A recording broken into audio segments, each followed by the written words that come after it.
ہارون صاحب، army chief general Bajwa صاحب نے سیکیورٹی ڈائلاگ سے جو خطاب کیا ہے، یہ دھماکے دار خطاب تھا کیا، اور اس کانفرنس کا مقصد کیا تھا، یہ ہوتی کیا ہے، یہ پہلے مجھے بتائیں۔ لیکن ایک بات تو یہ ہے کہ یہ تو بیان وزیر اعظم کو دینا چاہیے تھا، تو انہوں نے کیوں نہیں دیا؟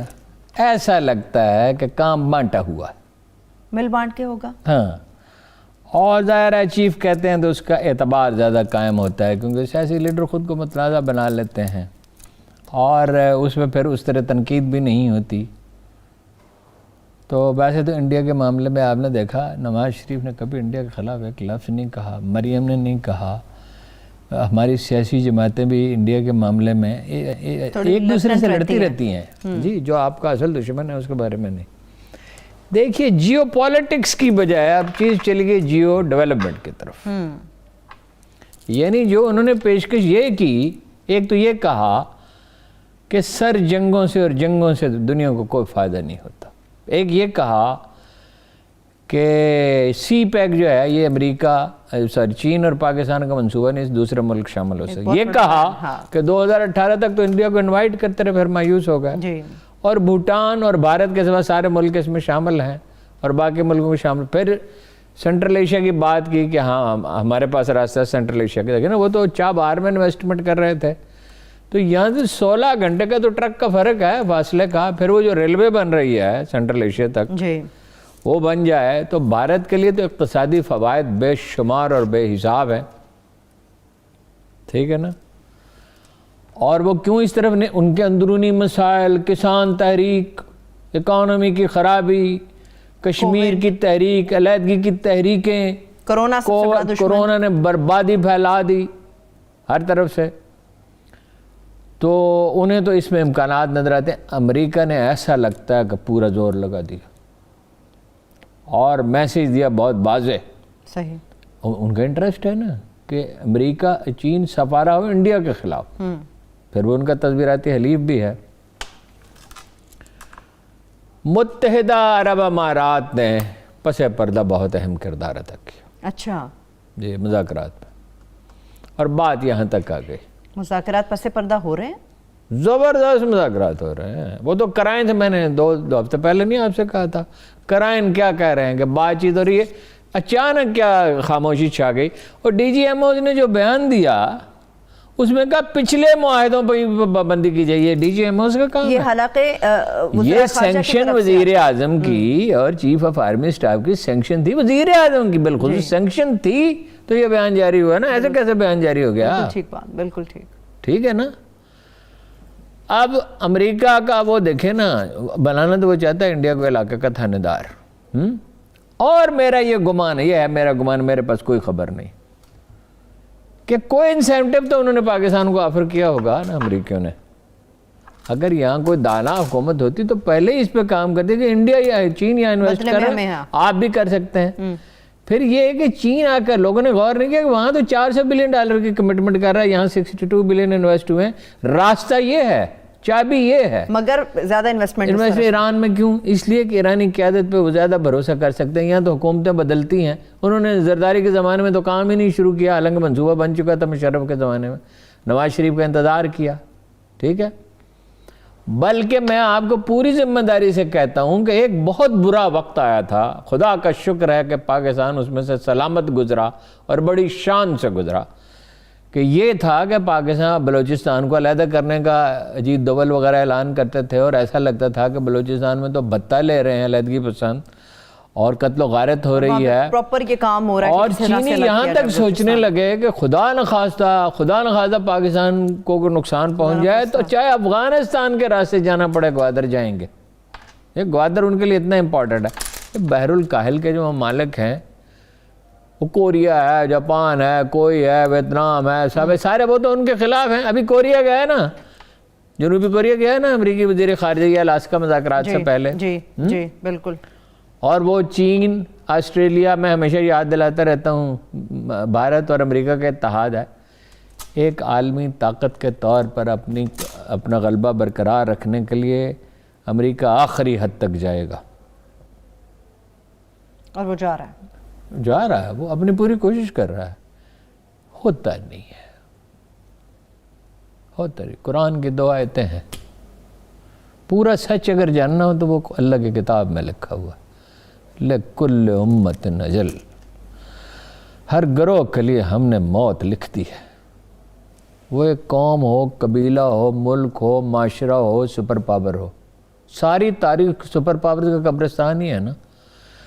بات ان کے ہاتھ سے نکل گئی۔ چینی معیشت زیادہ تیزی سے ترقی کر رہی ہے، آبادی زیادہ ہے، شرح ترقی زیادہ ہے، نظم و نسق زیادہ ہے، تحمل زیادہ ہے، ڈسپلن زیادہ ہے۔ انہیں کرونا سے نمٹ لیا، امریکی کیوں نہیں نمٹ سکے؟ لیکن وہ جو شاہانہ غرور ہے نا، جس کو ایک امریکی اس نے دانشور نے کہا امریکن ہیوبرس سے، بڑی اچھی کتاب ہے، یہ جو گھمنڈ ہے یہ جاتا، رسی جل جاتی ہے، بل نہیں جاتے۔ کوشش وہ پوری کریں گے لیکن اب نہیں ہو سکتا۔ قرآن کی ایک دوسری آیت یہ ہے، ہم کسی قوم کو اس وقت پکڑتے ہیں جب اسے اپنی معیشت پہ ناز ہو جاتا ہے۔ تو فیصلے تو اس نے کرنے ہیں جس نے کرنے ہیں، جس نے یہ دنیا بنائی ہے، وہ قادر مطلق کا بے شک، اسی قادر مطلق نے کرنے ہیں۔ چین کو اب نہیں روکا جا سکتا، اب رکنے کا نہیں ہے۔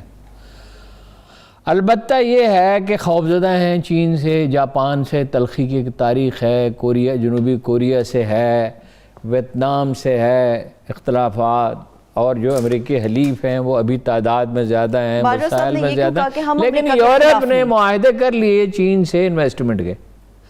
اچھا باجوہ صاحب نے باجوہ صاحب نے یہ اسٹیٹمنٹ کیوں دی ہارون صاحب؟ مناسب آپ بتائیں کہ انہوں نے کہا کہ جی امریکہ کے خلاف نہیں ہیں ہم۔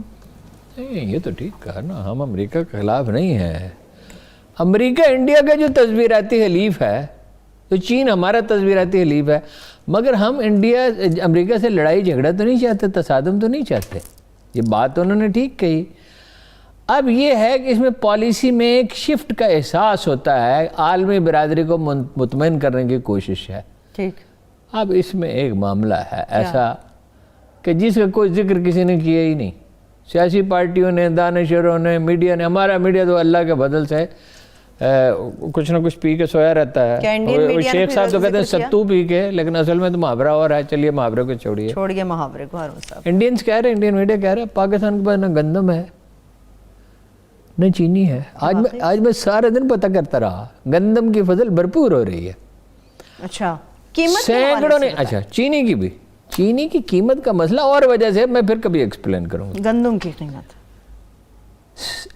درجنوں نہیں، سینکڑوں افغانی ٹرکوں سمیت اور کیش سے بھرے ہوئے تھیلوں سمیت رحیم یار خان، باول نگر اور اس میں باولپور میں دن آ رہے ہیں، کھڑی فصلوں کی قیمت لگا رہے ہیں، اتنی گندم ہے۔ مسئلہ تو ہے سمگلنگ کا۔ انٹرنیشنل پرائس ہے گندم کی 2100 سے 2200 روپے تک۔ پنجاب حکومت نے آج، مرکزی حکومت نے بڑا کمال کیا، پنجاب نے کہ 1650 سے 1800 کر دی، حالانکہ اب تو کٹنے کا وقت ہے، پہلے کرنی، انہوں نے 2000 کی ہوئی ہے۔ گندم جائے گی، سندھ تو خریدتا ہی نہیں ہے، گندم جائے گی کراچی پنجاب کی، وہیں 2000 روپے، ابھی بھی پرائس یہی ہے 2100-2200۔ وہ علیم خان کہتے تھے عجیب و غریب یہ پالیسی ہے گندم کی خریداری کی، بیچنے والا ناخوش، وہ فلور ملے ناخوش، حکومت کو مالی نقصان، کسان کو نقصان، فائدہ کس کا ہے؟ یہ عجیب و غریب پالیسی ہے۔ اب سمگلنگ یہ روک نہیں سکتے، ادھر چمن سے بھی ادھر سے بھی اس سائڈ سے روکنے کا تہیہ کر لیں تو کیوں نہیں ہو سکتا؟ تو 2 بٹالین آرمی کی یہاں اور 2 وہاں کافی ہیں، وہی کافی۔ اچھا گندم بھیج رہے، گندم افغانستان کو دینے میں ہمیں اعتراض نہیں ہونا چاہیے، نو، سمگلنگ پہ اعتراض ہے ہارون صاحب۔ ہم سے خریدیں، آپ انہیں دیں، آپ کو زر مبادلہ کمائیں۔ یہ بیچ میں جو ہے ایک آدمی آتا ہے واسکٹ میں اپنے چیک ڈالے ہوئے یا پے آرڈر ڈالے ہوئے یا ایک 4 ویلر پہ، اور وہ پیسے دے کے کسانوں سے لے جاتا ہے بوریوں میں۔ یہ ملک ہے، یہ چراگاہ ہے؟ آخری 3 منٹ اس سوال کا جواب دیں عمران خان صاحب، یہ ملک ہے یا چراگاہ ہے؟ سوال یہ ہے بیچ میں، یہ پالیسی تو بنا لی، سینٹرل ایشیا تک رسائی بھی، اور یہ بھی، یہ 5 اگست والا مطالبہ پورا ہوگا جو کہا ہے کہ 5، سوال ہی پیدا نہیں ہوتا۔ یہی تو اصل جڑ ہے ہارون صاحب، مودی کی پالیٹکس ہی ختم ہو جائے گی۔ تدبیر کنند بندہ، تقدیر کنند خندہ، ہوگا وہی جو مالک کا منظور ہے۔ کشمیریوں کے ساتھ بے وفائی نہیں ہو سکتی.